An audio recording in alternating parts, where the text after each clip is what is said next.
Le risorse investite nel settore biomedico non sono un costo, ma un investimento. Lo dimostra l'evento Circular Medical Expo, che ieri si è chiusa con la sua seconda e ultima giornata alla Fiera di Padova. Un'occasione che ha riunito in queste 2 giornate circa 80 tra imprese ed esperti del settore per esplorare le innovazioni nel settore biomedicale che ad oggi in Veneto ha un valore di oltre 5 miliardi di euro.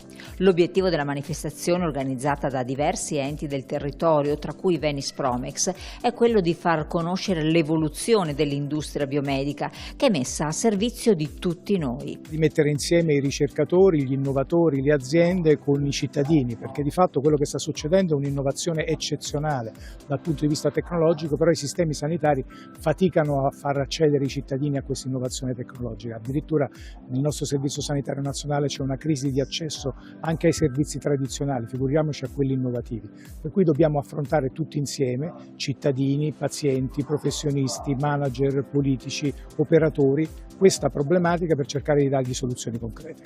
Tra intelligenza artificiale e nuove tecnologie, anche il settore biomedico si trova di fronte a nuove sfide. La corsa al progresso sta quindi ridefinendo i vari modelli di sviluppo che ad oggi devono essere sempre più all'avanguardia. Al giorno d'oggi la medicina digitale, quindi la transizione sanitaria nel digitale, sia ormai il punto d'arrivo di tutte le aziende ed è uno di quei punti fondamentali per trasformare quello che adesso è un problema in un'opportunità, ovvero la transizione porta dai sistemi classici golden standard fino alla digitalizzazione, quindi a tutto quello che è evitare il burnout degli operatori, snellire i tempi, ottimizzare appunto i costi e i tempi degli interventi sanitari e migliorarne quindi anche l'efficacia.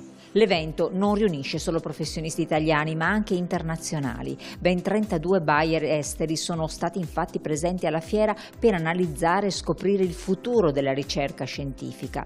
Francia, Serbia, Austria e Tunisia sono solo alcuni dei paesi coinvolti in questo evento che rappresenta un terreno fertile anche per le collaborazioni internazionali. Per la seconda volta siamo qui a Circular Medical Expo per questa particolare fiera.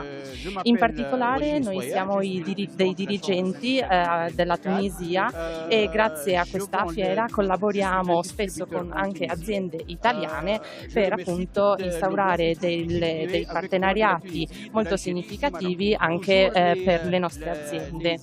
La fiera, che è Circular Medical Expo qui in Italia, è soprattutto importante per l'eventuale collaborazione con altre aziende italiane che possono aiutarci nel nostro paese.